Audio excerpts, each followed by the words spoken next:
Okay, I'd like to call to order the, let's see, it's the August 17th meeting of the Executive Committee of the Strafford Regional Planning Commission. And as the first order of business, we have the minutes of July 20th, which are, I believe all the members have received either a hard copy or electronic copy of for approval. Mr. Chair, I'll make a motion if you'll entertain it.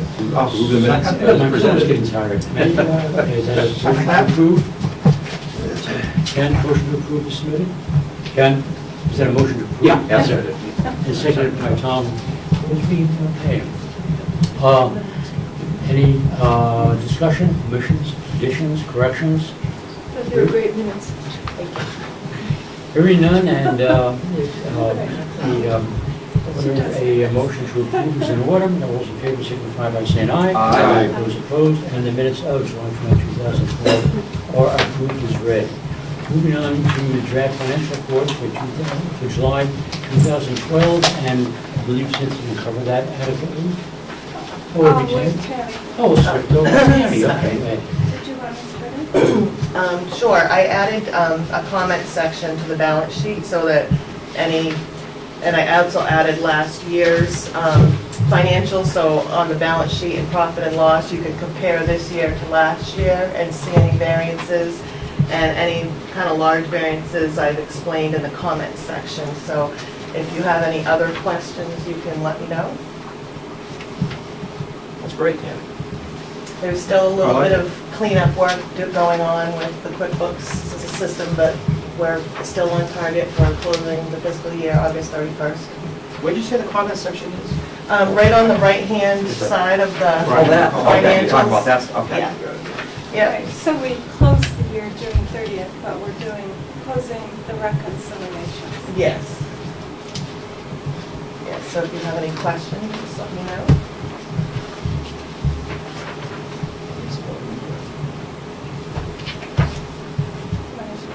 Do the other sheets too. Okay, so the aging report. Oh, and the dues received, the third page in on the balance sheet, the financials, it's the Strafford Regional Planning Commission approved fiscal year 2013 dues rate. It looks like this sheet. We've collected $81,591 in dues from all of the communities, but there's still uncollectible amounts in the right-hand column of $37,598, which I thought we might need the board's approval to write it off as bad debt because I didn't take it off. I guess what Linda did in the past was she knew the towns weren't paying, so she took it off before the fiscal year closed.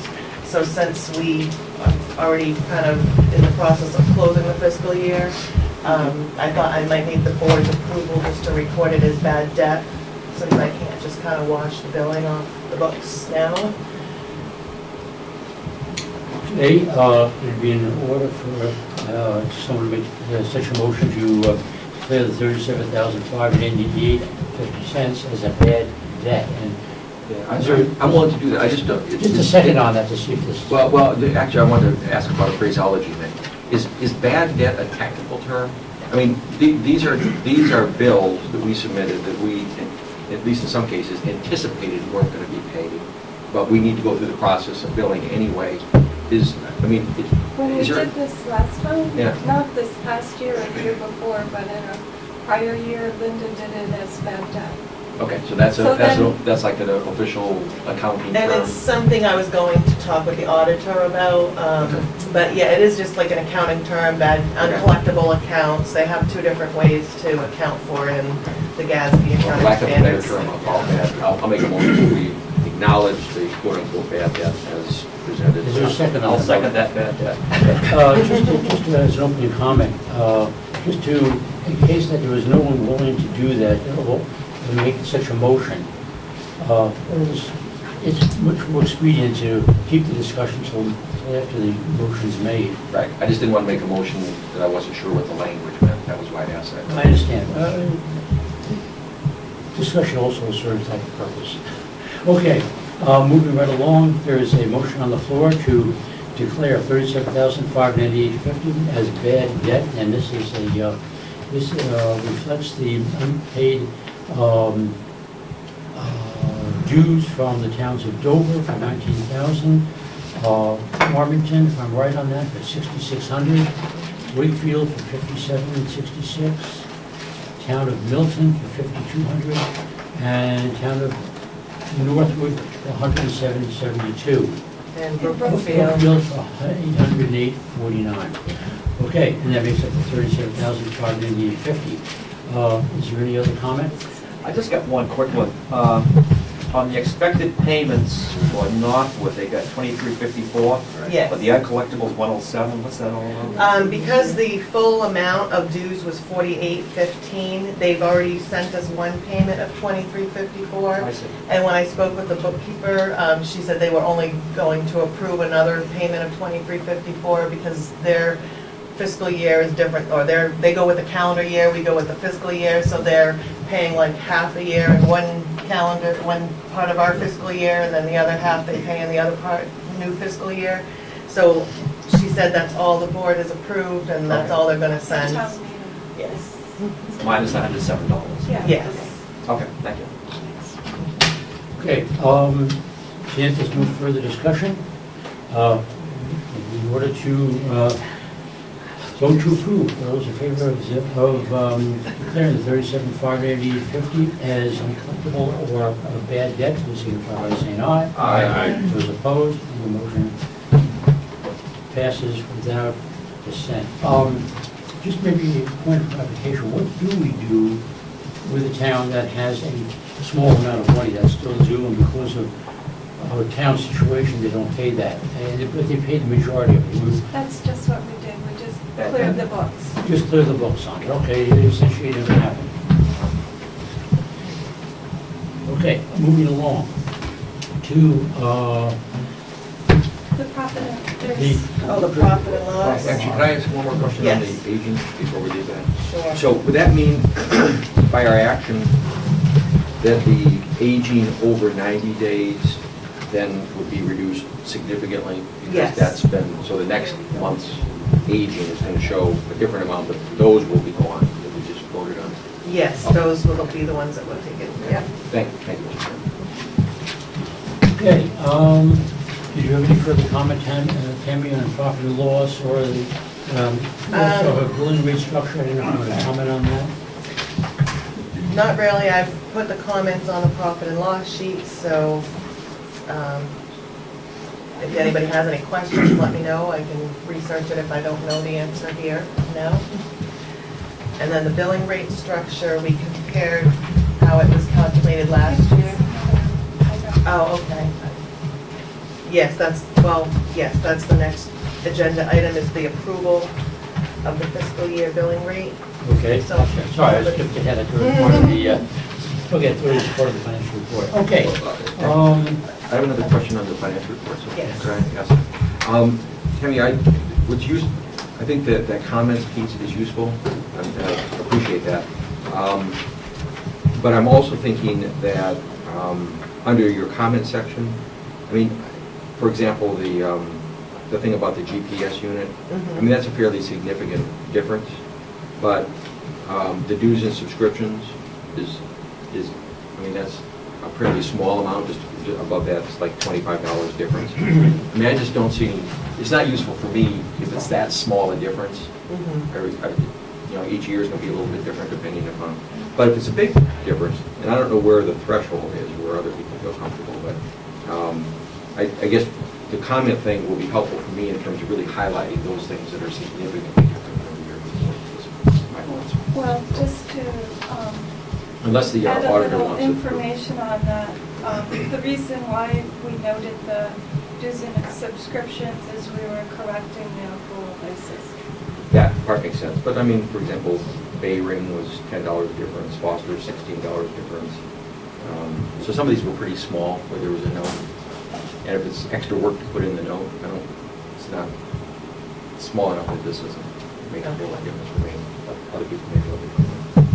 So I do like the comment. I think that's very helpful. It helps me too. I like it. In fact, I had her add some of them. Okay, the draft financial reports have been submitted. reviewed. Do we want to make is there a motion required for the approval? I don't think so. No. Okay, next item under consideration, item 3 will be the approval, there we go, of the 2013 financial year billing rate, and you will have a copy of that billing rate schedule in your folder at the back of the financial reports. Take a moment to look at that, and now would be an opportune time to... For the purposes of discussion, Mr. Chair, I'll make a motion we discuss. I'll second the motion. Motion made and seconded. I do have one question. This would be another document where it might be helpful to have the last year's so that we can see what the difference is. Okay, sure. So, I mean, from now, this was fine, but from now on, if we can do that, that would give us a sense of to what extent things are actually changing. And how are these arrived at? So what we do is we take everybody's hourly or salary rate per hour, their salary, and determine that, and then we do our indirect rate, and then that gives the total cost to the organization for the person, and then if it's, say, within 1 or 2 of a 0 or a 5, we just move it one way or the other. But I was going to more ask, is like $90 per hour for your charges similar to what another executive director would get in another planning commission? It's probably one of the lowest ones in the state. Yeah, we took the direct rate and the indirect rate and kind of combined them, and then that's how we calculated the billable rate. And several years ago with the AICP, for the senior planner, the executive committee added $5 an hour to the, we actually had a very senior level staff here with 20, 30 years experience, and they were AICP, so we added a $5 added value because of the certification and for that position. So we don't have anyone in that position right now. And we do not have a technician as of this moment in time also, but we just kept it on there for future reference in case we hire another technician. Okay, is there any other we discussion? used to use these rates Pardon? a lot. We used to use these rates a lot when we had local contracts, but there aren't many local contracts. So we'd use these for local contracts or product-driven contracts. Most of the ones that we receive from the state are cost reimbursable. So, but these are very closely reflective of cost reimbursable. Anything further? Okay, this schedule of billing rates should be, try that one again. Okay, we've gone through discussion on the schedule of billing rates, and motion has been made to approve, and it's been seconded. Any further discussion? Seeing none, all those in favor of the billing rate structure for fiscal year 2013, please signify by saying aye. Aye. Those opposed, and the structure as presented is approved. Moving right along to the Citizens Bank updated signature card. Okay, And, so last meeting we had signed one, and I noticed that it was only for the savings, or yeah, the reserve account. So this one is for the actual checking account, so it's just whoever's name is under here, mostly the officers, and Cynthia, you started off, just need to sign it, and then I'll mail it back to the bank for their records. Nice to know that the bank recognizes who the, because you know what, so one of these days we're going to have a bunch of salary checks that bounce because the bank looks and doesn't recognize the signature, doesn't match their files. And Yes, and actually I went to do a transfer last month from the reserve to the checking, and he asked me to sign the form, and I said, I can't, I'm not a signer, so I had to bring the form back here, have Cynthia sign it, then run back to the bank, so.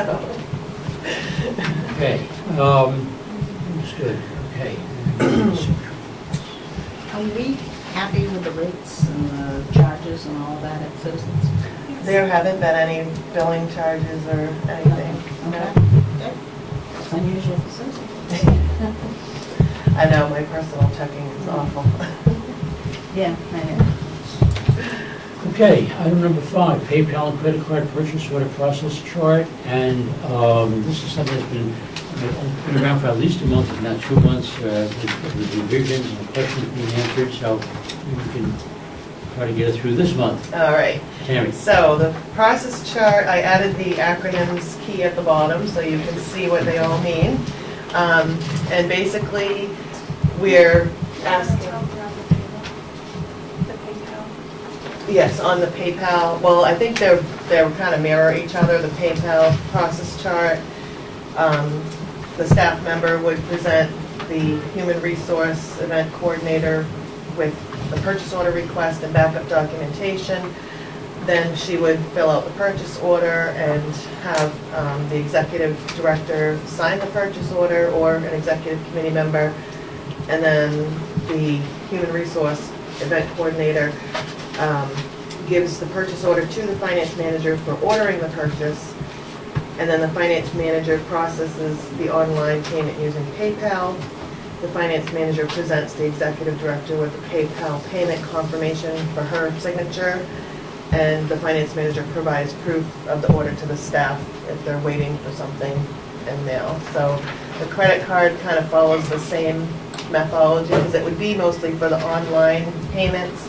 The next page, I have the types of purchases. The committee asked last month to show us which types of purchases we would use which method of payment for. So I tried to look through all the expense accounts and see what kind of purchases we have. The advertising expenses we can pay for by check, that's mostly to Foster's. Annual meeting expenses, we do reimbursement, so if there's an R in the check column, it means that if a reimbursement is necessary, somebody used their personal credit card, and or we could use a credit card if we had a business credit card. So all down the types of purchases shows where we could use the credit card purchases for the annual meeting expenses, any fixed assets or equipment that needs to be purchased, spur of the moment for a project or something, monthly meeting expenses, office supplies. Would be nice to go to Staples and use a business credit card once in a while instead of having to put the order through Office Max, or if they don't have the same things that we need. Postage when we go to the post office and have to hand mail stuff. Software, when I ordered the QuickBooks upgrade, I was able to use the checking account, but if we had a credit card, we could have used that instead.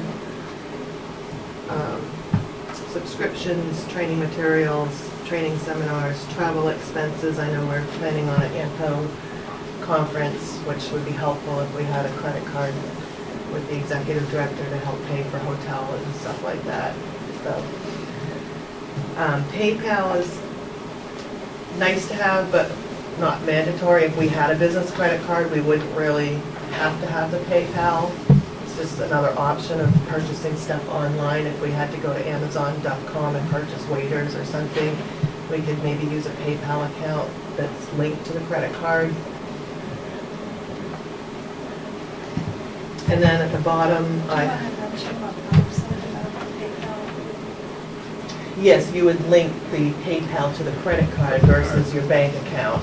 I know at the last meeting we discussed linking PayPal to the checking account, and there was some uncertainty about that. So Bob Jaffin had mentioned to have the PayPal account linked to a business credit card, and that would be an added layer of security. So that's kind of what we would set it up as. To, if we had PayPal, we would link it to a business credit card. And then below that is the card holder, so the executive director and the limit and whether or not you could use it outside of the office. I know we discussed keeping the credit cards in the office, but for a trip like to the AMPO conference, I think she would need to bring it with her to pay for the hotel or rental car or whatever she might need. Or Staples yesterday, I went to Staples and used my own credit card. So.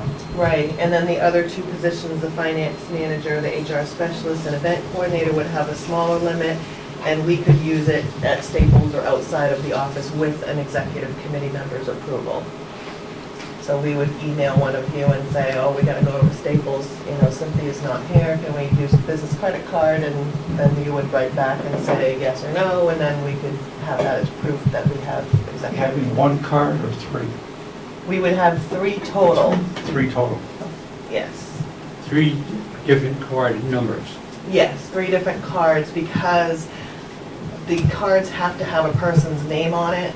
So if we got one card with Cynthia's name on it, and then she's not here, I wouldn't be able to use it. But they do issue cards with the same account number with different names on it. I don't think they do that for business. I asked our bank rep if there was some way, because I know Ken mentioned that the city of Rochester keeps the card in the business office, and then whoever needs it runs down and gets it, but I'm not sure if you have the same kind of account. Well, we may, but that card doesn't leave City Hall. And you're talking about the card being able to leave, so that's a different. So if the account in the city of Rochester is made to the city of Rochester, then a person would be able to go. Right, and they said they couldn't give us a card that said Strafford Regional Planning Commission. No, but It had to have a person's name on it. right, I understand that, but I mean, your cards available, corporate cards that have individuals' name, have like somebody's name, the company, then the corporate name on it. In other words, more than one account. Sorry, more than one account is in my mind, a liability. You want to have one account that you want to track everything with. Well, they have one account number, wouldn't they, with 3 different cards? Right. Yes. Yeah. And your thing is that you're saying that you cannot find a card vendor that will put a different name on each of the cards that have the same account name on it? Yeah, that's that's what what they- we're talking about. yeah, that's what they Yeah, would 1-8, number Would be the 362, but there's 3 different cards with 3 different names. Yeah. But the same account. That's what I'm hoping Yeah. for, right, because you have 3 different, you're saying that. That's what we'll get. But you're saying that this is not something that you came across. Well, we had 3 separate cards, is what I'm saying, that the person's name has to be on the card. It'll be the same credit card account. It'll be Oh, okay. one account, Okay. but just 3 cards for that one account. And then you would limit them as you Yes, the discussed there. limits would be here unless you want to revise those limits. Those were something that Cynthia and I had discussed. I think the QuickBooks purchase was the largest one I personally had to do, and that was like $800-900, and Tom came in and signed the purchase order for me and approved it because Cynthia was out of the office, so we were kind of scrambling to get that done. Tammy, I'd like to discuss the need for an HR specialist / event coordinator. That's apparently, since you said 3 cards, that's the same person? Yes. And what do they do that requires a card? Event coordinator, sounds like it's something that's done out of this It's office. Maryland. That's Marilyn. Now, So she goes to Staples and gets supplies, like she had to go and get some special paper for some brochures that we made for was it the annual meeting that we made them for? So she had to get some special paper and use her own money and then get reimbursed like $35, $40, I think the paper cost. So if she had the business credit card, it would be better for her to just go to Staples and get it on the business credit card. She does the TAC meetings, the policy meetings, all the time. She goes and gets refreshments for the meetings, and then she has to get reimbursed for them. If she had a business credit card, it would be less money out of her pocket and having to get reimbursed. Lots of times it ends up, we're waiting on purchases for me to go out and physically use my own personal credit card. Perhaps maybe I'm having a slight difficulty with the heading. HR is Human Relations Specialist. Human resources. Human Resources Specialist, and then Event Coordinator. Maybe you should, is that really Marilyn's title? That's Yeah. her new title, yes. It was executive assistant last year, so maybe that's why you're confused. She's a certified human resource specialist, and she is doing all of our human resources. Okay, looking at this, it doesn't, Human Resource Specialist is a credit card. Those two don't sort of go together. Human Resource Specialist, which sounds like that's her main title, is not a, doesn't sound like it demands the credit card. I understand what I've heard what you said that she does, but, you know, it doesn't, if someone were to look at this and say the human resource specialist, who in my mind sits in an office reviewing people's performance and does, and All right. yada, yada, yada. But that's her official title. and Yeah, I understand that, coordinator but, part is you know, the but it question is- doesn't, So you I'm would saying like that to, in my mind, it throws up a flag and says, hey, what does a human resource specialist want with a credit card? The What is second she part, doing? second part the clarifies. event coordinator is the part where she's Needs the going credit. and needs the credit. Slip the Because jobs she's out. she's setting up Chimneys, meetings differences. and purchasing the supplies and the food for the meetings. You're right, and I guess I'm just trying to get my hands around the fact that we are, She handles both jobs. Yeah, it's her, One it's her person title. handles She's like both Tom being jobs. the secretary and treasurer. She's doing the HR and She's the doing, event she's doing coordinating. HR, but she also does the. Why don't you turn them around with this list? I can do that. I can turn them Event around and say coordinator event coordinator first and then HR specialist I don't know if that last. was- okay, if nobody else has a problem with that, I'd be willing to let this one. At least the minutes will reflect that we talked about it. Huh? The minutes will reflect that we talked about it. It was discussed. Okay, okay, moving along. Okay, so we have, Is there a motion? Well, I've got Sorry, what? I have another question. I think we would like to have approval from you to right, have one of these. I didn't mean to suggest we're Yeah. moving off the topic Oh, yet. okay. Okay, Ken? With the executive committee approval seems a bit awkward to me. I'm wondering whether or not it might make some sense for that to be with executive director approval. Okay. And then I mean, that, my opinion would be Well, that, then, but when then, I'm on vacation, I then, have to.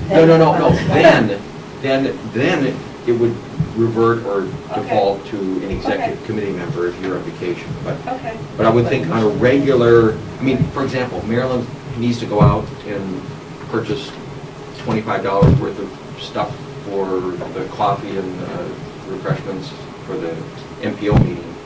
For her to have to call me to ask if she can, seems a bit awkward, in my opinion. So, I agree. No, with a credit card, she doesn't have to. according to this year.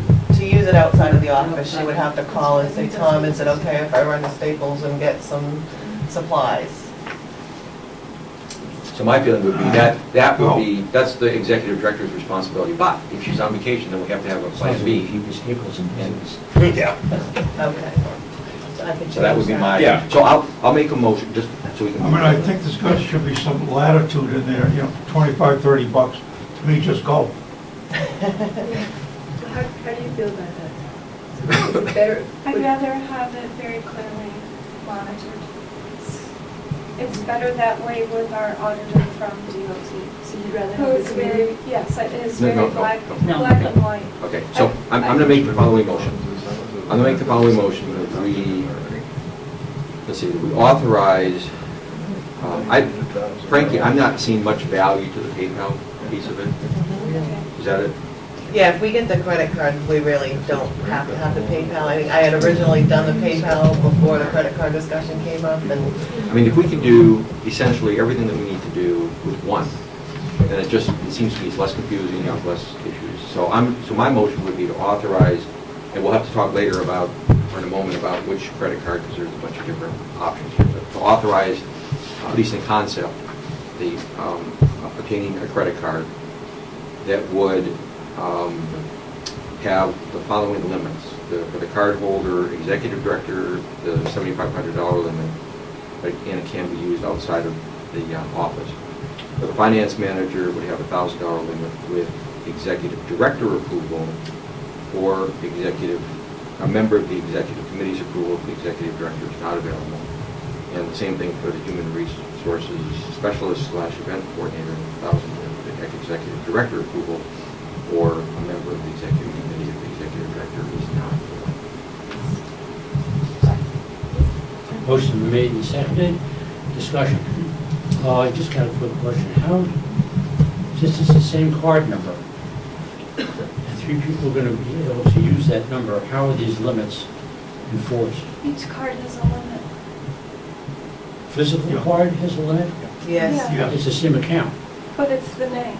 But it's a And name. if we choose the Citizens Bank, you can actually set up limits to what vendors they use, what cities they can use it in, and, I mean, you can really get in and narrow down where the purchases are allowed with this Access account that they have. I provided this in the packet, I emailed out all this information that the credit cards provide you on all their limits, and so there is, I'm sure American Express has something like that too, where you could, set up a limit of, I can't go to Maine and purchase stuff because we're in New Hampshire or something like that. Okay. Any other questions, comments, additions, omissions? Okay, hearing none. Vote on the use of a credit card. By the way, we referenced this to any bank at this point?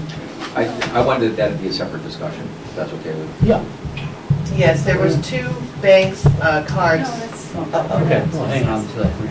It's just on the overall concept of being executive director, finance manager, and HR specialist, event coordinator, being able to use with stated amounts a credit card, all having the same account number, but different limits attached to different names. Is that about similar to?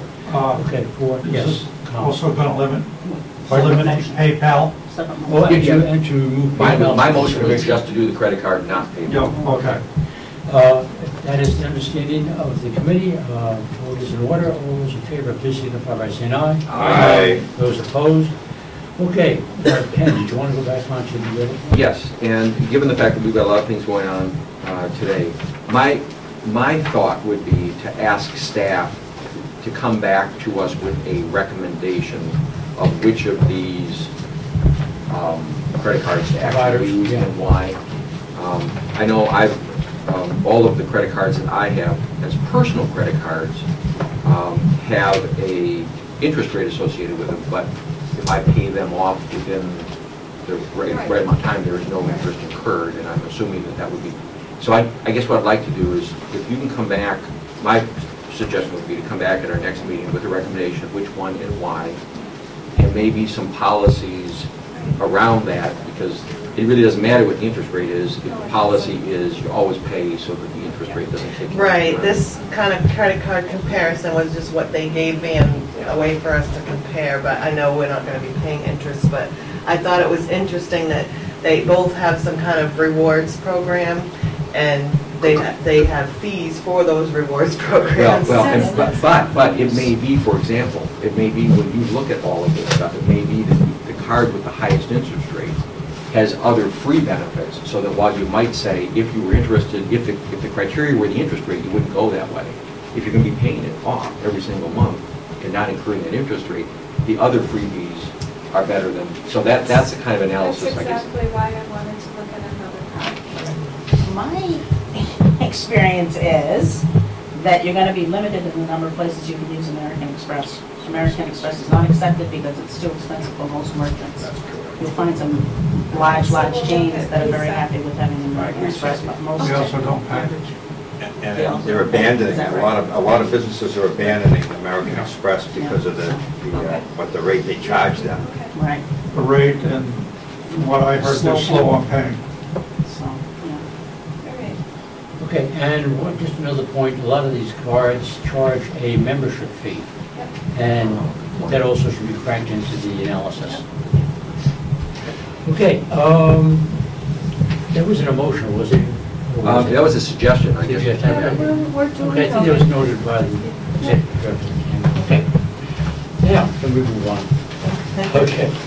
Okay, draft news for 2014. And we Yes. have that in our packet this morning. Yes, so the fiscal year 2014 dues rate, normally the executive committee looks at a preliminary draft at the August meeting, and then at the September meeting, you set a recommendation for consideration of the full commission at their September meeting.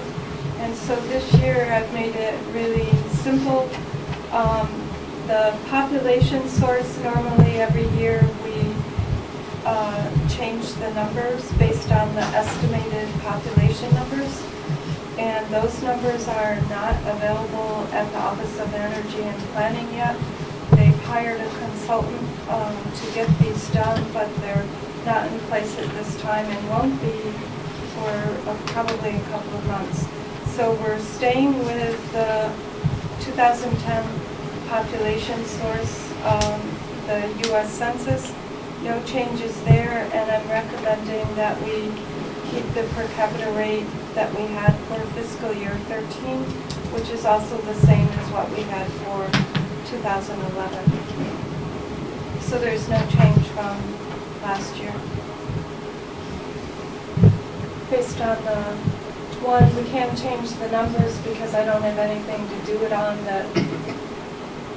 And two, everybody's state and local revenues are still low. Okay, any comments? Ken? My opinion, I understand, our dues, if I understand correctly, if I remember correctly, are based on two things. One is population, Yep. and the other factor that we bring in is the consumer price index piece. Yep.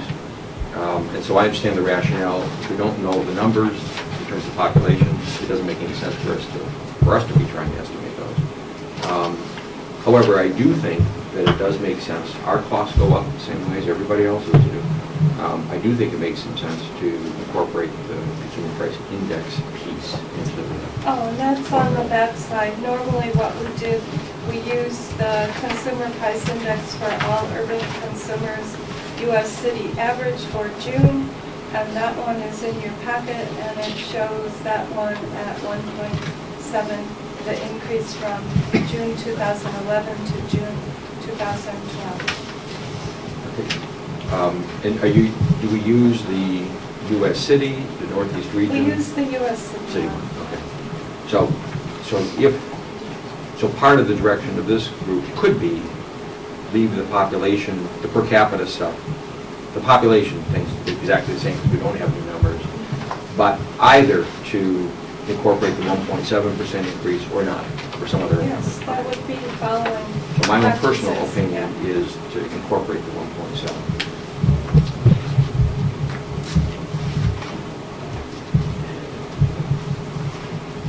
We're not taking any action today, right? No. Right. I'm just trying to get a sense of where you would like this to be in September. Last year, you actually looked at what we presented in August and approved it, and we moved forward with that in September. And then later, we revised that down. Do you ever check with the towns on this ahead of time? Check with them about where they're... About if they're comfortable with the rate, with the going with the I CPI don't or not? actually ask them, but I'm listening really carefully. And I haven't heard anyone say their revenues are up. Yes. And we do send them a letter explaining how it's calculated before the bill, after the rates are approved, we send them a letter to show them how it's calculated. So, like, Jerome, you'll be asking for the dues number, you're going to be asking in September. We get the request every year on that. In terms of process, just to make sure I'm understanding, my recollection at least is that the protocol or the way that we would normally operate, unless we decide to do it differently, is the combination of the population change and the consumer price index, correct? So if we decide to do something different than that, then we would need to specify what different we wanted from what our standard protocol is. Okay. One thing that is not in this chart is what the 2013 dues are, so we can make that comparison, see for each town what the They're change. exactly the same. They haven't changed at all. They're exactly the same. We took the 2013 spreadsheet and changed the name to 2013. Oh, okay. But not with, Lou, are you asking what the It impact would says be? it right here, but on the bottom of the page, yeah. And I just want to... So what I could do is when we change the rates with the new rate, I can make a column for the 2013 to Just show show what it it as was. there's no change. Yes. Yeah. Because Except that if you do this the way that is standard, the way that we adopted our protocol, there really should be that other column with the consumer price index in here. No, we don't show that. Normally, it shows, we took some columns out, they're just hidden. Okay. So usually there's 3 columns for population that shows the big, the small, and the difference. And then, you know, either up or down, what the population did based on the estimate. And then we show the per capita rate for up to 5,000 and the per capita rate above 5,000. And then there's a little asterisk at the bottom that says what the rate was calculated based on. Okay, And then we show the dues from the previous year, the dues from the proposed year, and the increase or decrease. Correct, but we don't have all of that information here. No, because we're not, I simplified it because it didn't make sense to have all that information in there when it was pretty much what I proposed here is So do the these same. numbers reflect the 1.7? No, Okay, and what I'm saying is, they should, because that's the standard. right. If we want to go away from what our standard is and Well, say, that's what I was proposing, this year, we shouldn't have an increase. 0 flat on everything, on population, on, But I still think Ken's point is that this is the process we've used for 20 years. yep, We're not using that process now, and that you have to show why there's a difference. Okay. Because otherwise, the next board of directors next year is going to assume this is the process we always right. use. Okay, so we'll go back to the And that's- drawing board and show Yeah. 1.7. but I think it'd be good to get feedback from the rest of the executive committee in terms of what their opinions are about what direction to go. Just going on the same bone here, there's a note on the bottom of the page, the capita rate is the same as 2013. That's the rate you're charging the town for each resident per capita. Yes. Okay. That doesn't mean that the draft dues are going to be, the last column is going to be the same for 2014 as it is for 2013. But it is in Yes, this it case. is. Well, if Yes. the population changes, it would be different, but in this Exactly, case, so we didn't change the But we don't know the population. population change. I hear Those you, numbers aren't but there. somewhere along the line, a member of the town is going to say, is going to ask, what's our, how do I say this to you? If you're going by the number of people in the by the number of people, per capita rate, and that's how you're generating. Per capita rate. Well, I'm Per just- capita rate, but that's not the same thing as the number of residents. Right. There's that's- two numbers to go to get Okay, in there. let me back off that for a second, because Okay. I can't grasp that too well. Let me try this. I don't know if the towns even look at the per capita rate, they look at what the total dues are going to be for the upcoming year versus the present year. Can we show those 2 columns? Yeah, we are. Okay, because this isn't shown here, and that's what, I think that's what Right, you... I understand that. Okay, that's all I'm asking. Yeah, thank you. So there was- Okay, moving right along, since there's no action required on the 2014 draft dues at this moment, we move on to item 7, which is the non-compete and non-privacy agreements. And again, I believe you have copies of this that will submit to you by mail, and you don't have it today. Who's going to handle this one? I Okay. So there was, we had received information from one of the through one of the employment newsletters that the governor had signed a new law affecting non-compete and non-piracy agreements in the workplace, and we had discussed that briefly. So it deals with, the statute is clear that at the time an employer either offers a job or offers a change in job classification, an employer is free to request an employee to sign an otherwise enforceable non-compete or a non-piracy agreement. However, in light of the limited text to this statute, employers are cautioned to consult with counsel prior to requesting a midstream non-compete or non-piracy prior C agreement with an employee unless it is connected with a specific change in position. And so I just wanted you to see the section of page 29 and 30 in our employee handbook. And the first section deals with conflicts of interest. And that paragraph, relevant paragraph, says, the Commission recognizes the right of employees to engage in activities outside of their employment which are of a private nature and unrelated to our business. However, the employee must disclose any possible conflicts so that the Commission may review the situation and prevent potential conflicts of interest, which we have done this successfully in the past. Did we run across a problem? Yes, and I actually addressed one within the last year. And we were able to work with the person and the other community and resolve it, yes. All right, and the second... So, just let me stop. My historical perspective of non-compete clauses is when somebody who was very key to your agency now takes and goes to work for your competitor, but is not still working Yes, for you. exactly, and we had had that situation in the past, Okay. and that's why this exists. But it seems to me, these two paragraphs we're looking at are people that are still employed here working on the outside. Yes. Which I don't think is what the non-compete clause is all about that we passed in the legislature. Maybe I'm wrong about that, but. Right, I just wanted to clarify that our Okay. situation was different than Okay. in the bill, so Okay, that you yeah, would feel okay. comfortable. Yeah. That was exactly We had my somebody point. employed here that was doing something for a fee Yes. somewhere else? Yes, Oh. which was within our work capacity, yes.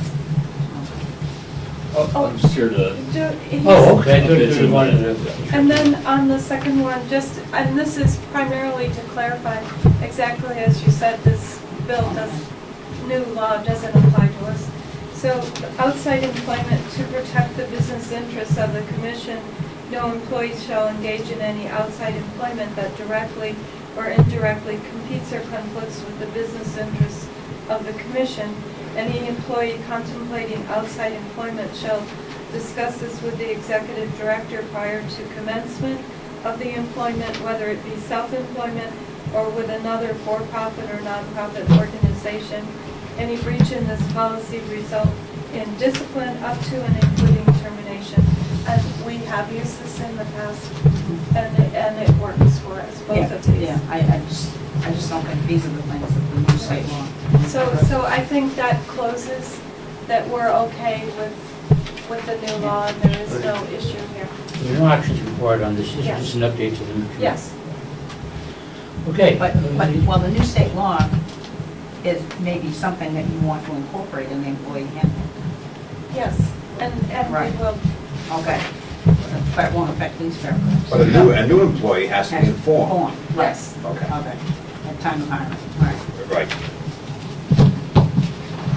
Okay. is there And further- every member of the commission, when they're hired, receives the employee handbook, and Marilyn goes over that with them in her role and capacity for human resources in the training. Do they have to sign that they have received it? Yes, they do. And been over And that? then they have to turn it back in and sign it out when they leave. Okay, moving right along to the July monthly minor revisions. And again, you have a copy of these in your packet. And, All right, so I brought Mark in to... now we know. A couple of areas where there might be questions, so... yeah, I just wanted to start out with the two projects that are in our region. They're not statewide projects. You have 10 minutes. Okay. You don't have 10 minutes, we got. The New Market elevator and Skybridge project may cause some confusion because we amended it in July also. And on the sheet that DOT had sent out, I think is included in the packet further back, documenting the project. It actually shows the wrong project as the existing project. We had already amended that project. So I wanted to clarify with this project, the only thing that's actually changing from what we did in July is engineering is being added to 2013, $1,000 of engineering funds, and that's basically a placeholder in case engineering extends longer than is anticipated. That's the only change happening with that project. The Rochester Park and Ride, which I know is a project of interest to most people here, basically, from what DOT told me, they were in negotiations with a landowner about access agreement, or establishing an access agreement for the property. That took a lot longer than they thought it was going to take. They're in the final agreement process now, and they need to shift the construction and I think some of the engineering of the project to 2013. They still expect this project to be constructed next year, so not a major change. We'll have Park and Ride this year, but that's the big difference. And I will note that my office just this week received the application for the planning board to review that project, so okay. It is in the works. Yep. Which is Great.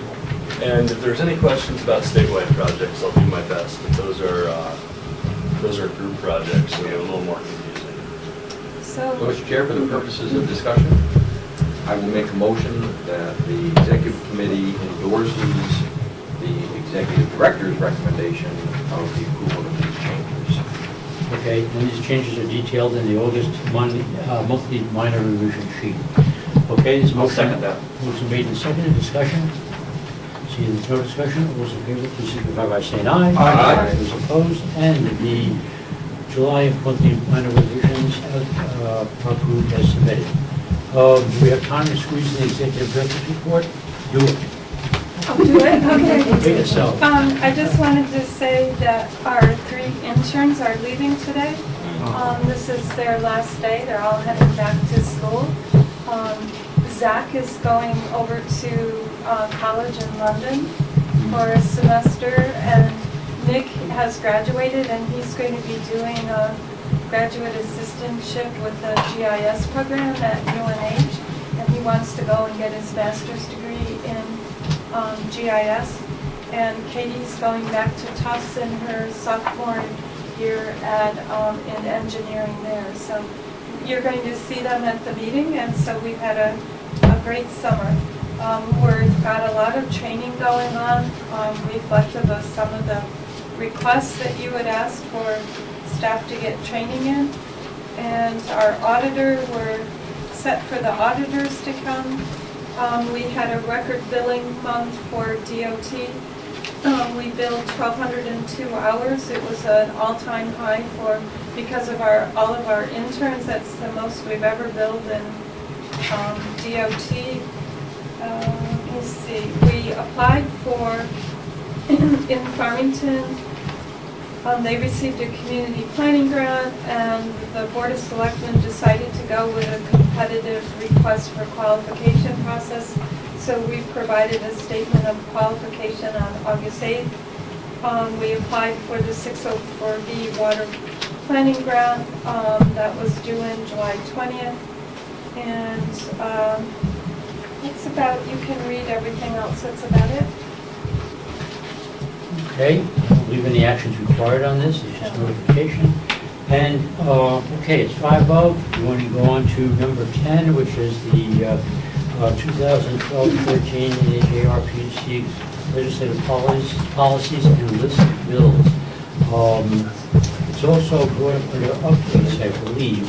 So, let's see, it appears 2 places, Ken, in the agenda. Yep, Mr. Chairman. However you prefer to, you want to wait until it's under 11B, that's fine, or if you want to do it now, that's fine, or when we come back. Well, it'll come up in about 2 seconds. That's true. Okay, let's defer that to updates and go ahead under item A, the New Hampshire, on 11A, New Hampshire Rail Authority and New England Rail Coalition. Not much change in there. Just, you know, the statewide plan's been put together, and everybody seems to think it's a great plan. And They're going to do it'd anything. be just nice to convince somebody to apply for the grants. Okay. Better look optimistic. Thank you, Cynthia. We are Yes. meeting with Mark Sanborn of DOT regarding the rail projects in our region. So we're trying to keep moving forward on this. Ken, now you're up. All right, what you have, what was submitted, then this is the same as it's been done in other years. You've got basically two documents that are coming back to this organization from the New Hampshire Association of Regional Planning Commissions. One is referred to as 2012-2013 Legislative Policies document, and the other one is referred to as 2012-13 Annual Legislative Action Priorities. And in very simple terms, what the New Hampshire Association of Regional Planning Commissions does is looks at bills that are being proposed before the legislature, and it uses the policies document as the backup for whether or not we think it makes sense for us to, whether we're interested in the proposed legislation at all from a regional planning perspective. If we are interested, is it a level of just watching it? Is it a level of supporting it? Or is it a level of opposing it? So you got to have some sort of criteria against which to make up your mind. The policies state those general policies. The second document, the action priorities, those are issues that from the New Hampshire Association of Regional Planning Commissions have sort of perked up a level that we may want to look at a little bit more specifically and proactively. And so you'll see a lot of the wording here is in many cases a little bit more proactive, support the restoration, support programs, increase funding, etc. And these are areas where we may be looking for legislators under certain circumstances to actually submit legislation. We haven't done much of that in the past. So this document is very similar to what the document that we adopted or endorsed and that the New Hampshire Association of Regional Planning Commissions adopted last year. There were a couple of minor changes, but from a substantive standpoint, at least my personal opinion, there's not much difference here. But in order for the New Hampshire Association of Regional Planning Commissions to be able to speak with one voice, they need feedback from each of the individual regional planning commissions. So that's the process, and that's what's before you. Thank you. Okay. And for purposes of discussion? Right. I see a lot in here which, frankly, I don't understand, and I would like to have a better understanding of what we're voting on before I have to actually cast a vote either for or against or even recommend changes. Because I'm sure we aren't being asked to take this as lump sum. We have to either approve the whole thing or disapprove the whole thing. There's probably room for some wiggle room in this. And what I'd like to do is schedule a meeting as quickly as possible with the commission, our commission, so we sit down and see for sure what we're voting on, what the items are, and whether we have any input or want to accept the document entirely. I don't see that as a problem with your list of bills. I don't know if we break that out separately. I was looking at that, and it has the same titles. In other words, you can't. You can break out the bills separately and say, yeah, that looks. This part here. Yeah. But this is from the last session. Yeah. Oh, okay, but there's none for this session that you're. No, because they're just in the process of submitting. Right. Okay. Some of these were hanging. No, well, I mean, unless they get introduced or something of that sort. Yeah. So I guess, from my, again, we need to head on to our other meeting. I guess from my standpoint, again, these are issues that, again, because of my role representing you on the Association of Regional Planning Commissions, I've dealt with this stuff a lot, and so I feel personally very comfortable with it all. And so and Lou's indicating an interest in discussing it further. And so one of the ways of resolving that, I guess, would be, and maybe we'll do that when we come back, I'll be prepared to make a motion that we endorse these. And there may or may not be a second. And if there is a second, it may or may not move ahead. And if people want to discuss it further, I certainly have no problems with that either. But at least I personally feel comfortable with this. So. Very unique way of looking at things, yes. Okay. It is 2 minutes after 9. We are getting into the next meeting. Can we agree to come back after the next meeting for other business? Just quickly, we want to put back on the agenda the executive director's evaluation. Okay. know it's only 1 year, but she's indicated a willingness to go with the committee, and we discussed this at the last meeting, and she's looking for some input as to how we see her performance and in relation to the goals and the priorities that we set up last year. So how about if I make a motion to recess until... Yeah, I'll second the motion, recess, because we've got to go to the other meeting. Right, and then back and discuss those issues. We've done... Do we need to vote on the recess? Oh, vote on... Aye. Tammy? I'll give you that.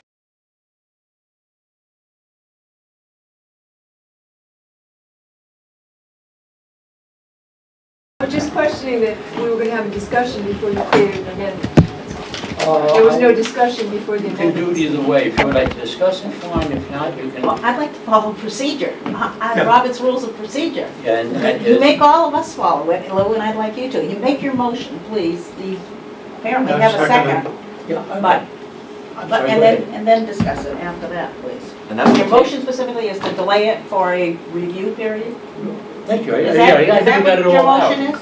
Yeah, right. And I also to set up a date immediately to put this on so it doesn't get backburnered. I want to get this essentially brought up, discussed, and then acted on. And that'd be the entire... Well, wait a minute. You're now speaking to your motion, you're not changing the motion, you're now speaking to your No, motion? I'm sort of embellishing on it, okay? Well, Okay, Tammy's now got make the minutes motion over here, we gotta directly. keep that. Okay, let me make the amendment to Ken's motion that we set up a meeting to discuss the legislative priorities and list, NHARPC legislative priorities. And policies, you want to do both? Yeah, and it doesn't say policies on it. Oh, yeah, policies and priorities, right, thank you. Okay, and So you're a making a detailed motion, meeting. you're making a motion to table this, I believe, aren't you, Lou? Or you, Tabling, but no, that almost has a negative connotation to it. I'd rather make a motion to postpone decision until after we've had a discussion on this to find out what we're voting on. It's about 8 paragraphs long. Really? Yes. Okay. No good. like until the next regular meeting? No, or- I think we should do it immediately because I don't think that this should be hanging out there that long. Okay. And that's okay. And that's the motion. At some early date. I guess you seconded it. Is there a second? I second it, He yeah. seconded it, yeah. Okay. I have a question. Yes, ma'am. I just would really like some more clarity on what the purpose of the discussion is. How wide-ranging is it? Are we going to dissect every item on it? Are we going to, what are we questioning? Okay, my answer is that when I read over this, I thought there were a lot of questions I had on that prevented me from making an informed decision at this point. Really, I don't see this as as something that is my own opinion. That's clear. You know, there's a lot of some jargon in there that I have no idea what it stands for, and really, you're asking me to vote on something that is that. If this committee was not asked, or commission wasn't asked to vote on this, try it again, or being asked to vote on it, indicates that we're actually doing something significant. If I'm going to make a vote on that, I'd rather have it be from a standpoint of view of knowledge rather than ignorance, and that's where I'm asking for. We don't postpone law, but we at least spend some time on it. Here we're talking about cramming this in to the next few minutes, and I'm not really prepared to do that. Yes, ma'am. Louis, so in order to help with this conversation, are there some words here that you would like us to provide definition on so that we could help the discussion? Well, what I was going to do That's is... after, I think, Cynthia, we may deal with this Okay. motion. Okay. Well, no, Okay. no, I don't With the motion is a delay. But Right. I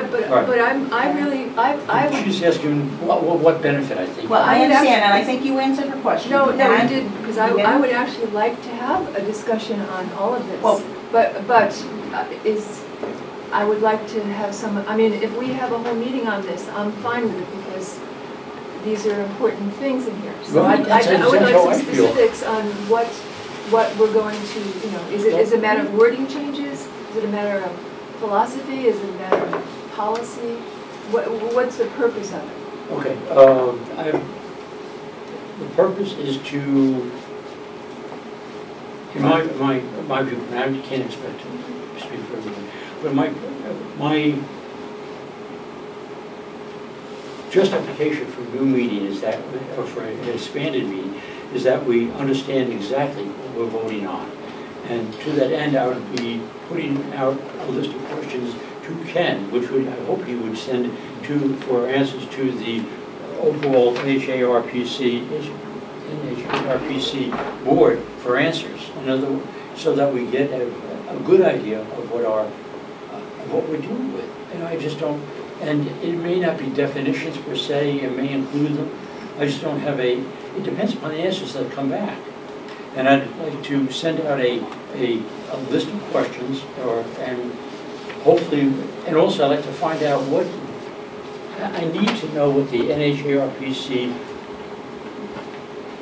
guidelines are. You know, what's in their charter document? You know, what do they do so we can make a decision as to whether or not what's covered in these priorities and policies is within their purview. Okay? I just don't. There's so many things to consider. Yes. Okay, I'm going to vote against this motion with delay. I think that these policies are what standard things that any planning organization, I don't see anything outside of the bounds of normal, everyday planning that planning organizations ought to follow. And I think that probably they're basically outlined in our own mission statement. There's certainly the topic, excuse me, there's certainly the topics that we have always dealt with the 10 or 12 years I've been on this organization. I don't, and there is nothing specifically here that would raise a hackle on my neck, because there's nothing specific we're going after. We're saying, you know, you should look at renewable energy. Well, anybody in this day and age that's not looking at renewable energy ought to have their head examined, in my opinion. Anybody that's not promoting conservation and preservation through some respect ought to have their head examined. I don't see anything in these general, broad outlines of policies that wouldn't any planning organization have to look at, because I don't know how you could do planning without looking at these broad, general things. And my understanding is that this is similar to what's been put forward before. Yeah, actually, I probably should have provided as backup sort of what we adopted last year. But we probably all have those in our file someplace. There were, but just very briefly, there were a couple of issues that fell under the policies category that moved from one category to another. There was a vote at the regional level to relocate a couple of them, and then there were one or two that were under the policies category that people felt ought to be moved into the priorities category. Number one, for example, support restoration of state funding to the 2010 level. There was a more general statement as a policy originally. This time it went into the priorities kind of things. But there was nothing, and there were a couple of other ones that were deleted, but there was nothing new of significance that was added. Which is one of the reasons why I feel comfortable moving ahead with it, but I don't mind discussing it more either. So these are all just basically generalizations for supporting and promoting, right? Basically, bottom line. Well, again, the association of the New Hampshire Association of Regional Planning Commissions is comprised of representatives from each of the individual regional planning commissions, and it's an attempt to make sure that we're all talking to each other, and to see whether or not there are policies and issues that are of statewide concern. I mean, for example, you don't see anything in here about specifically I-93. Now, there are some regional planning commissions that's a real high priority because it goes right through their region. There are others of us that it doesn't, so that's not a statewide kind of an issue. So the reason for setting this out is when we get together as an association and make decisions about what legislation that's proposed we think is good from a regional planning perspective, which ones are not, which ones we're not sure about. We need something, some rationale to use to say this is why we're deciding what we're deciding. And as the chair of that group, it's a very interesting process. When a particular bill comes up, there'll be discussions about, well, is this really something we ought to be interested in or involved with? And what we do is we come back to this to say, well, you know, it's not listed here. It's really not something that's one of our priorities. So that is sort of a winnowing process. So this helps us do that. Again, the priorities kind of bump those issues up another level that say these are things we have to pay even more attention to because of the critical nature of those issues. So the regional planning commissions as an entity vote to support or not support particular legislation. Individual regional planning commissions might do that on their own as well. So there are some regional planning commissions, for example, if there's a bill having to do with I-93, they'll take their own vote and they'll lobby their legislators. This doesn't stop us from doing that kind of stuff. But this is an attempt to say these are statewide issues that we have to pay attention to, but we're not interested in everything. We're interested in the stuff that's associated with what our responsibilities are. I don't know if that clarifies or answers your question. Well, it's basically generalized. There's nothing really, nothing that specific. You're talking about like promoting shoreline and wetlands protection. It's nothing specific about that. It's just generalized that you want to promote that stuff and Correct. so on and so forth. Correct. Now, if we find something, if we find as a regional planning commission something that we're really concerned about, then we might want to approach the people representing our district and say, we're really concerned about this and we want you to submit a bill related to that. This doesn't stop us from doing that. Okay. Okay, maybe I can be a little more succinct. There's words in here. Smart growth. There's no definition of it. It means something different to me than it does to you. I can assure you of that. Okay? You're asking me to vote on this and say, yeah, I'm good with your definition. I don't even know what it is. Well, hang on a minute. And to use your own words back at you, Ken, unfortunately I have to in order to prove my point. There's an email that went around that said this, and you just mentioned a little while ago that this is pretty much close to what we had last year that we voted on. Well, I don't quite remember that, and that's because I wasn't really, I got to tell you, I've been sensitized to this whole thing now because of a Granite State Future program, okay? And nowhere, if this is in here, does it mention that. What other programs are we going to be faced with next year? I mean, it came out of something that was in the document we approved. And I didn't approve that, but yet it's there. Well, you personally didn't. I sit on the city council. I vote sometimes in No, minority. this is a program that's coming. I mean, I don't know I'm sorry. what your point is. My point is that the Granite State Future is a program that is being supported and pushed by the New Hampshire Association of Regional Planning Commissions. And it is something that I personally never knew about, and it's something that I approved because I approved this document last year. What do we need for this year that we're not aware of? But it's in there because it gives them flexibility. So I guess what I'm saying to you is I want to know what I'm voting on. Well, I think you're way past the time you should have asked those kinds of questions, frankly. I'm sorry. You've had this in your hands for a couple of weeks. It came in at the beginning of this last week. And I already notified So Ken. you've had it 8 days? You didn't What have are these we questions talking in 8 about? days? I mean, are we talking about a couple of days? And I'm just suggesting that if you have questions of a nature that you're going to come into a committee and ask for a delay of a couple of weeks, then you had an obligation to try and get some of those answers and find out something before that. We're all busy people. I know you may be sitting on your butt up there in Middleton, but we're all busy people around this table. Don't judge We have me things by to be your doing. Well, and I don't have time. I don't Lady, have you are time, so frankly, to come to off base. another meeting 2 weeks from now and spend another 4 hours going over definitions of every Well, that single part- word in this. That's I don't what I'm even think, asking and I for. don't think it makes even sense to do that. And I'm The asking fact that for- you don't know what smart growth is, you should have asked what that was. Don't come here today and ask for a 2-week delay so somebody can write up the definition for you, and you could have looked that up anywhere online. Well said. Or asked either of these 2 experts here. Okay. Is there any other further discussion on the item? On the amended motion to delay consideration of this till a meeting, we have a meeting to go over the entire priorities and policies list. Unless there's further consideration, I'll take a vote. I just want to say one thing. I'm sorry. I want to say one more thing. Yes. I think there's a need for a discussion about planning and what it's supposed to be about, why we're here. Whether talking about this is the reason to have that, I don't know. But there's obviously some philosophical issues that are getting involved in this whole thing. So that's an underlying thing at the Regional Planning Commission right now. It's coming out right here. So I would like there to be some sort of discussion on that, whether it's an executive committee meeting or the whole MPO. I'd love it if we could discuss this. But as far as this terminology, this reflects what planners have been talking about for a number of years. It sounds like this is similar to what's come forward before. So I don't think I'm comfortable with this language, but I do think there's a need for discussion.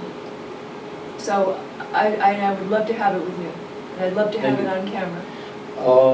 To talk about, it's okay if I just add to that. The people that approve this on the executive committee. That's why I originally said rather than include the MPO or should leave it to the executive committee. But if somebody wants to amend the motion further, I don't know how to deal with the motion part, but I just wanted to before we voted. Right now, it's we're talking about. I would assume it's around the 7 executive committee members. Well, maybe we ought to find out what Tammy has down here and find out if that's what we're really voting. These minutes are going to be the official minutes. So, Tammy, what do you think you heard of this amendment? I heard that Lou made a motion to amend Ken's motion to delay the decision-making until a further review of policies and procedures. Right. So is that what we're voting? Policies and, hang on a second, let's make sure we got. Priorities. Yeah, policies and Priorities. priorities. Sorry, There we go. policies and priorities. Gotcha. Yeah. Okay, that sounds about as good as I can say. Luke, can I speak to the motion as well? I think Victoria's made a really good point, and that is that these are good things to talk about. And I'm going to make a suggestion that we do two things. One, regardless of the way this motion goes, one is that we make sure that we have an opportunity to talk about these things at our annual meeting. Because I think our annual meeting, we try to do a presentation and all the rest, and that's good. But that's when everybody gets together. So I think it would be a good idea to have at least a component of each of our annual meetings sort of dealing with what are we all about? What are we doing? What are the concepts? That kind of stuff. So I think this is good to talk about, and I think that would be a great time where it's not just the executive committee, but it's everybody.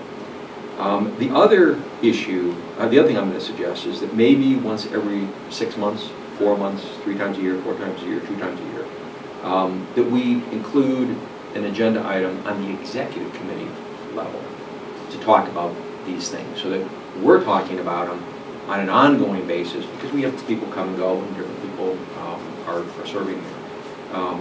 So that there is a better sort of, I guess, base of understanding of when certain phrases are used or terms are used, what generally they mean. So I think the idea of talking about this a lot and on a continuous basis makes a whole lot of sense. I think we ought to do that no matter which way this vote goes.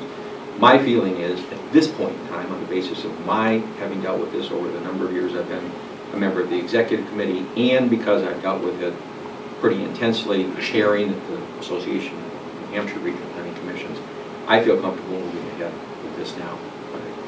Can I just ask a clarification? Yes. You want to add to an agenda item for the executive committee to talk about the specific bills, or What? just a general conversation? It's the wording here, The the wording, policies, okay. I've got it. On an ongoing We're basis. okay. Okay. And would that include a discussion at the MPO level as well? Because I was sitting there today, and it's like, if you didn't know that it's about all planning issues, you'd think it's all about transportation. So The MPO, the Metropolitan Planning Organization, is substantively different than the Regional Planning Commission entity. So, I mean, having these discussions there as well, I don't have a problem with that. But this is specific, this is not an association of metropolitan planning organizations, it's an association of regional planning commissions. So, the fact that we're the same people a lot, but there are different folks, so I don't have a problem with that either, but my focus is really on us as an organization, at this organization. Okay. I'm taking this as a sense of the board. I'm just saying, Right, that's what I'm we still need to taking vote on all of this this, but I think we still should be doing I'm taking this. this as a sense of the board. But I'm getting a little confused here. There's a motion, and then there's an amended motion. And Ken, you're just talking about sending this on, you have no problem with the Strafford Regional Planning Commission itself reviewing and voting on these issues? Oh, no, what I'm saying is... Are we voting to send this to the Strafford Regional Planning Commission for a vote? No, this has come to the executive committee, and my motion was that we endorse this and send that endorsement back up to the Association of Regional Planning Commissions. Lou has expressed some concern about what some of these terms mean. He'd like more time. I think the idea of talking about this on an ongoing basis is a good thing, and my suggestion, regardless of where this vote goes, is to say, I think we ought to make this a regular thing that we talk about at our annual meetings. In September, whenever it is? Whenever it is. May. And I think it's not a bad idea for us to keep it on a front burner in terms of our thoughts throughout the year, not just once a year looking at this thing, but throughout the year. So I think it's a good thing to talk about. I personally feel comfortable moving ahead with this particular issue right now, but the idea of talking about it, better understanding it, is a good thing overall. And I think we ought to be doing that proactively rather than reactively. Where do we talk about Granite State priorities? It's an ongoing process now that some people are comfortable with, some people aren't. So where's the place to talk about In the Granite State that? Futures? Granite State Futures. We're going to be doing that at every commission meeting. At every so- commission meeting, okay, great. Because that's where it really gets down to something, whether it's good or bad. Well, that particular. Okay. Yes, Any other comment? you're right. Just one little comment. If the amended motion is passed, we need to set a immediate date and state the scope of the, personnel-wise, the scope of how many people we're going to bring in, just the commission or the MPO people, or so we'll have to discuss that if it does pass. Okay, anything further? Okay, take a vote. All those in favor? This is on the amendment, correct? Of the amended motion, signify by saying aye. No hands. Okay. All those opposed? Aye. Aye. Okay. On the main motion, to endorse the NHARPC legislative policies and priorities as submitted by to the executive committee, signify by saying aye. Aye. Aye. Those opposed? Okay. Are you not voting, Mr.? No, he put He's it in. Oh, I'm sorry. Okay. Lou, can I ask you a question? Would you be willing for us to meet sometime between now and the next meeting to start setting up an agenda of these things, which ones have the highest priority for us as an executive committee to talk about? I'm neutral on that. I'll get back to you on that. Okay, good. Thank you. Okay, and there's only one other thing left before adjournment, that's other business. The evaluation? Yeah, I've already asked that Tammy put the executive director's evaluation on the agenda for a recurring item. And I've been working on a capacity building and an assessment of our organization and areas that we may need capacity building to discuss with the officers. Okay, motion to adjourn? You got it. So moved. Okay. I have a question for, when does Mr. Connor or any of the other alternates come sit up at the table?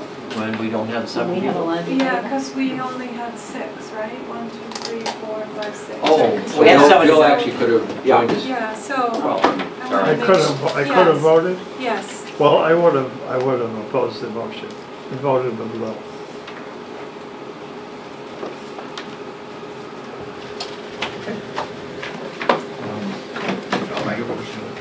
Sorry, yeah, a question. You seconded the motion to Yeah, adjourn, that's like right. Sandy. Because I know I've seen it. Yes, yeah, no, it was in the packet. The fire department? Yeah. Okay. Oh, no, I'm sorry, hang on a second. Okay, yes, I'll bring it out She there. she gave me a copy of the 2009. I can get it. So there might possibly be another special yeah. meeting Yep. between now and the next regular Oh, meeting? but this is it. For what? I thought Ken Yeah, wanted to. this is the He 12, He just wanted to sit down I with do you. it here. You said What? you'd get back to him. Yeah, he's gonna be back with me. Okay, all right. Yeah, I think we're gonna keep it on the agenda for Okay. a topic to discuss every Anyway, couple after of this meeting, months. this or- will that'll be be the up to MPO the- meeting. Okay. I think I've had a second thought. If you would like to. It's up to you. No, I think that.